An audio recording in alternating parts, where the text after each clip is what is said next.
People often think that Hades is the Greek god of death, but in truth, that title belongs to Thanatos. So why the confusion? Well, it all comes down to roles and domains. Hades is the god of the underworld, the realm of where souls go after death. He's like a king who rules the land of the dead, but he doesn't cause death or oversee the dying process itself. That's Thanatos' job. Think of it this way. If death were a journey, Thanatos would be the escort, guiding the soul from life into the afterlife.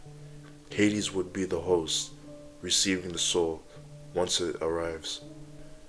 But because Hades lives in the underworld and is often associated with gloom, shadows, and all things macabre, later storytellers and especially pop culture blurred the lines.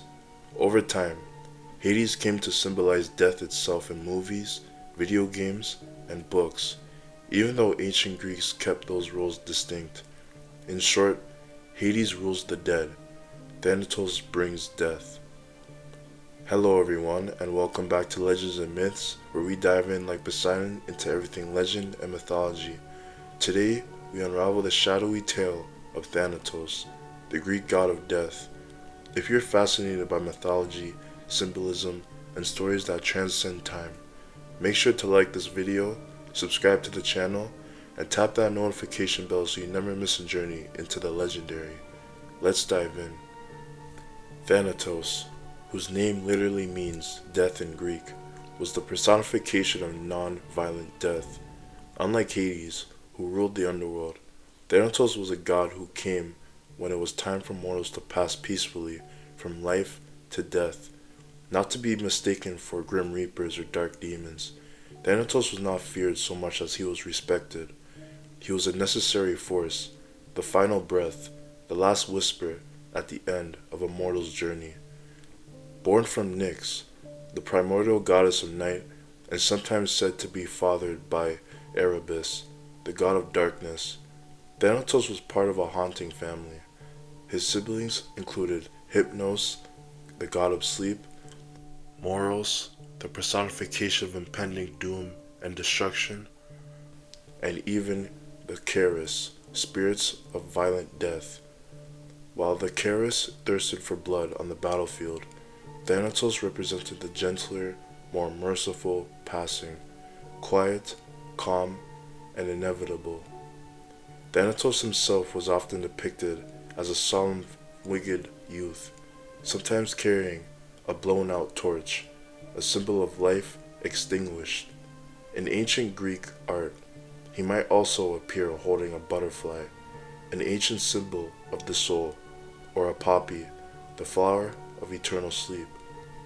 Though he was a god, Thanatos did not have an easy role, and he wasn't invincible. In fact, one of the most famous stories involving him is the myth of Sisyphus. Sisyphus had already angered Zeus by betraying divine secrets and mocking the Olympians. As punishment, Zeus sent Thanatos to claim Sisyphus and carry him to the underworld. Thanatos, with his dark wings and silent grace, descended from the shadows, calm and emotionless.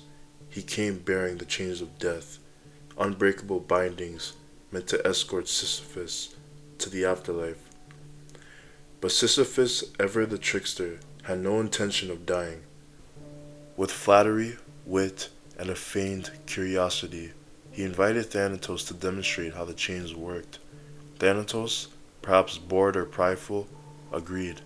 He allowed himself to be shackled as a demonstration, and that was his mistake. Sisyphus snapped the lock shut, biting death itself. Thanatos was imprisoned, helpless, unable to move or fly, and with the god of death chained, no mortal on earth could die. Battles raged, wounds festered, but no one passed on. The world tipped into chaos. Warriors groaned in agony, unable to find peace. Nature's balance had been broken. The gods were furious. Ares, the god of war, was especially enraged.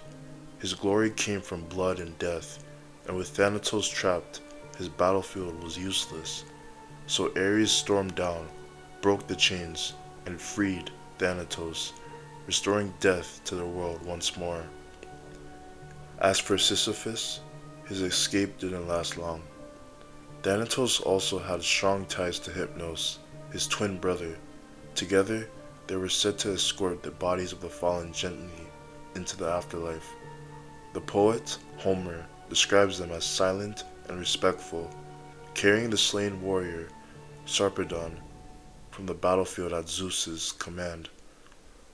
Although Thanatos doesn't appear often in myth, his presence is deeply symbolic. He represents the inescapable truth that death is a part of life, not something evil, but something natural. Unlike the terrifying death gods of some cultures, Thanatos is more melancholic than monstrous, more solemn than sinister.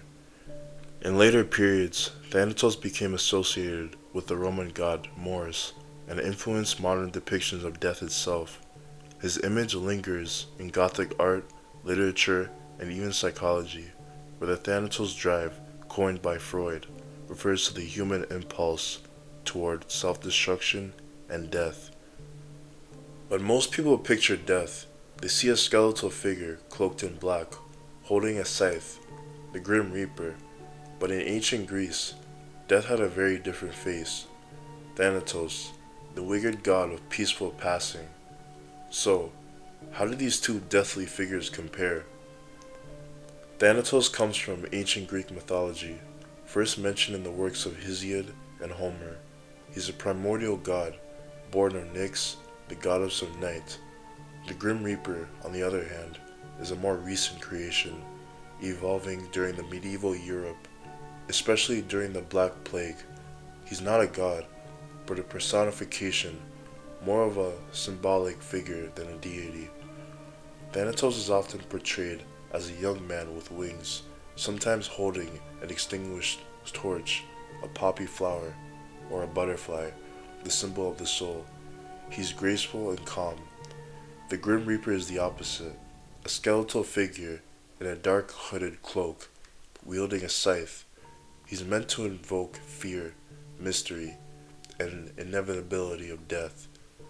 Thanatos represents non-violent, peaceful death, a natural passing.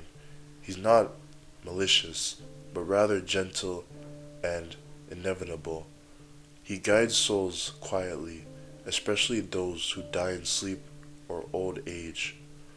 The Grim Reaper is more of a collector of souls, and is often seen as a bringer of doom. He cuts the soul from the body with his scythe, harvesting the dead like crops. While not always evil, he's typically portrayed as eerie or terrifying. Thanatos symbolizes balance and acceptance, death as a necessary part of life. He wasn't worshipped in temples, but he was respected as a natural force. The Grim Reaper symbolizes the fear of death, especially during times of plague, war, or uncertainty. He became an icon of mortality and a reminder that no one escapes the end. Thanatos influenced art, literature, and even psychology. Sigmund Freud used his name for the death drive in humans. The Grim Reaper is a staple of modern pop culture, appearing in everything from cartoons to horror films, from The Seventh Seal to The Simpsons. And there you have it, the story of Thanatos, the quiet god who stands at the threshold between life and death. Far from the fearsome figure many imagine, Thanatos reminds us that death, while inevitable, is not always cruel. In Greek mythology, he is not a villain, but a presence of balance, neither punishing nor rewarding, simply guiding souls to their next chapter. From ancient temples to modern psychology, his legacy lives on, often confused with Hades or reimagined as the Grim Reaper, but always symbolizing the mystery and finality of life's end. In a world of gods and monsters, Thanatos stands apart. No thunder, no war, no chaos, just silence and peace. What do you think of this dark and fascinating deity? Let me know your thoughts in the comments below. And if there's another deity or myth you'd love to learn about, Feel free to suggest it. Take care, and I'll see you in the next myth.